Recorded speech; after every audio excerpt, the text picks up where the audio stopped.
Fumia at Yamyam, tiniming nga naman ang pagpasok sa confession room.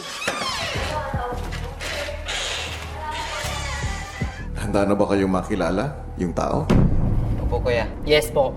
This is the chance for you to gather information about the person. Paglabas nyo rito, pupunta kayo sa task room. Doon siya namamalagi ngayon.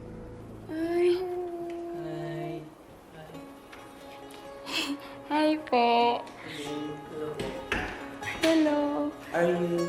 I am Marie. Ano pala yung name, please? Fumia? Yes, my name is Fumia. Hi. Ay, sorry. Ang ginaw ng kamay. Yum, Do you speak in Tagalog? Konti lang po. Konti lang, okay. Pwede bang ano, kita ng personalan? Matanong.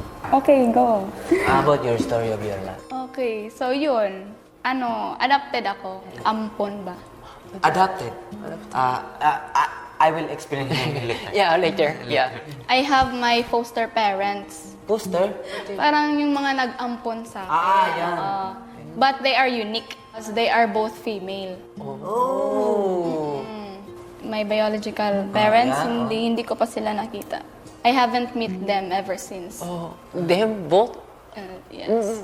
Hindi ba sinabi nila sa nag-ampon sa'yo na anong idea ng biological mother mo? Pangalan lang. Just a name. It's just a name.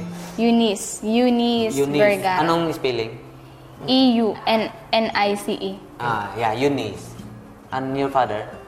I don't know. You don't know. Sabi ng mama ko, yung biological mom ko What? was their workmate before in a house. Anong work yun?